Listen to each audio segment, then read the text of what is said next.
বাংলা জুড়ে ছড়িয়েছে ভুয়ো নথির কারবার। টাকা দিলে মিলছে ভুয়ো আধার কার্ড, ভোটার কার্ড, এমনকি জন্মের শংসাপত্রও দাদা। কখনো উঠে আসছে ব্যবসায়ীর নাম, আবার কখনো প্রাক্তন পুলিশ কর্তার নামও। ভুয়ো নথি অনায়াসে তৈরি হচ্ছে টাকার বিনিময়ে। বেআইনি পাসপোর্টও তৈরি হচ্ছে টাকার বিনিময়ে। প্রশাসনের অংশের মধ্যেই, প্রশাসনের মদতেই এই চক্র চলছে। এটা এখন সব থেকে বড় প্রশ্ন। দেখো,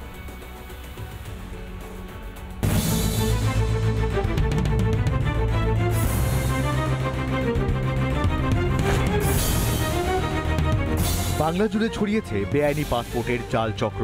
টাকা দিয়ে ভুয়ো শংসাপত্র চক্রে ইতিমধ্যে নাম জড়িয়েছে এক প্রাক্তন এসআই এর। এবার নাম জড়ালো এক পুলিশ আধিকারিকের বাবার। ভুয়ো আধার কার্ড এবং ভোটার কার্ড তৈরির অভিযোগে বারাসাত পুলিশের জালে এবার গ্রেপ্তার সমীর দাস নামে এক ব্যক্তি। মূলত যেই ভুয়ো আধার কার্ড বা যে ভোটার কার্ড তৈরি করতেন, এই তৈরি করার পরে কি তাহলে কি এই যে পাসপোর্টের জন্য কি সেগুলো ব্যবহার করা হতো? দোকানের আড়ালে বেআইনি ব্যবসা। নবপল্লীর বাড়িতেই অফিস খোলেন সমীর দাস। গড়ে ওঠে অস্থায়ী তথ্যমিত্র কেন্দ্র। প্রায় 2 বছর ধরে চলছিল এই ব্যবসা। বাড়িতে আনাগোনা ছিল বহু মানুষের। মঙ্গলবার রাতে সমীর দাসের বাড়িতে হানা দেয় পুলিশ। জেরায় একাধিক অসঙ্গতি মেলায় তাকে গ্রেপ্তার করে বুধবার আদালতে পেশ করা হয়। যদিও বেআইনি পাসপোর্ট তৈরির অভিযোগ অস্বীকার করেছে ধৃত সমীর দাস। আমি যারা করে তাদেরই শুধু বুঝে দিতে। আপনাকে এখানে অ্যারেস্ট করলো? আমি যে আমার মোবাইলে কথোপকথন কি পেয়েছে আপনার বাড়ি থেকে? কিছু পাইনি। আমার যে যাদের আমি নাম ডকুমেন্ট করতো তাদের দিয়ে আমি ওদের বলতাম, সেটাই পেয়েছি। অপরদিকে বুধবার টিকিয়াপাড়া থেকেও এদিন দুজনকে গ্রেপ্তার করে হাওড়া সিটি পুলিশ। জাল নথি তৈরির অভিযোগে গ্রেপ্তার করা হয় বিশ্বজিৎ দে ও ফারুক আনসারিকে। তারা টাকার বদলে ভুয়ো জন্ম সার্টিফিকেট, ভোটার এবং প্যান কার্ডের ব্যবস্থা করত। এমনকি বেআইনি আন্তর্জাতিক লাইসেন্সও বানাতো বিশ্বজিৎ দে ও ফারুক আনসারি। ধৃতদের থেকে উদ্ধার একাধিক জাল নথি। রাজ্যে টাকা দিলেই মিলছে বেআইনি পাসপোর্ট, আধার, প্যান কার্ড। প্রাক্তন এসআই থেকে পুলিশ আধিকারিকের বাবা। উঠে আসছে একাধিক নাম। এই চক্রের মাথায় কি বসে কোনো প্রভাবশালী? উত্তরের খোঁজে তদন্তকারীরা। রিপাবলিক বাংলা। এই দেখলেন একটা বড় দুর্নীতি। আরো একটা দুর্নীতি দেখুন। মহানন্দার গর্ভে সরকারি জমি দখল করে রিসর্ট করছে। রমরমিয়ে চলছে ব্যবসা দাদা। রিপাবলিক বাংলার খবরের পরই নড়ে চড়ে বসলো মাটিগাড়া ব্লক প্রশাসন। সোমবার প্রশাসনিক তৎপরতার পর মঙ্গলবার পুলিশের উপস্থিতিতে রিসর্ট সিল করে দিলেন বিডিও এবং ভূমি রাজস্ব দপ্তরের আধিকারিকেরা। রিসর্ট মালিকের নামে শিলিগুড়ির প্রধাননগর থানায় লিখিত অভিযোগ দায়ের হয়েছে। এবার প্রশ্ন করুন, বাংলার একমাত্র চ্যানেল রিপাবলিক বাংলা বারবার মানুষের স্বার্থে যাবে, দৌড়ে দৌড়ে খবর করবে, তারপর প্রশাসন দেখতে পাবে প্রশাসন করছেটা দেখো।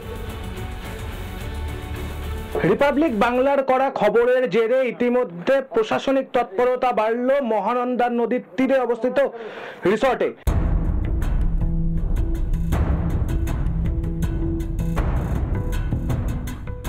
মাটিগাড়ার মিলনমোড় লাগোয়া এলাকায় মহানন্দা নদীর পার দখল করে দেদার চলছিল রিসর্ট। সরকারি জমি দখল করে কিভাবে গজিয়ে উঠল এই রিসর্ট? রিপাবলিক বাংলা প্রশ্ন তুলতেই তৎপর হয় দার্জিলিং জেলা প্রশাসন। মাটিগাড়ার বিডিও এবং বিএলআরও সহ প্রধাননগর থানার আধিকারিকরা সেই রিসর্টটি ইতিমধ্যে সিল করে দিচ্ছে।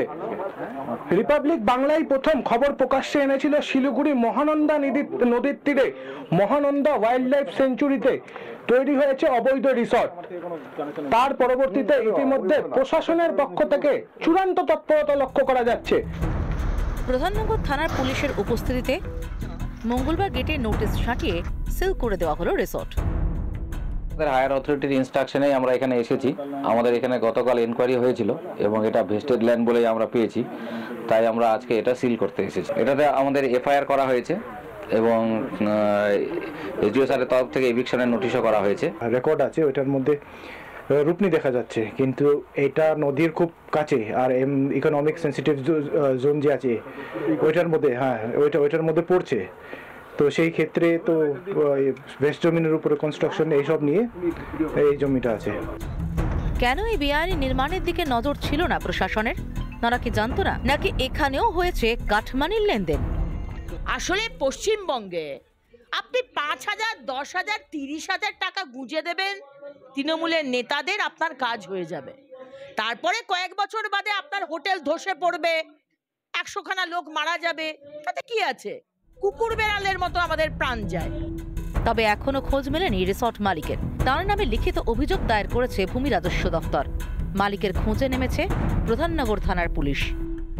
পরবর্তী প্রক্রিয়া মেনে এই রিসর্টকে এখানে ডেমোলিশ পর্যন্ত করা হতে পারে, এমনটাই জানাচ্ছেন প্রশাসনিক আধিকারিকেরা।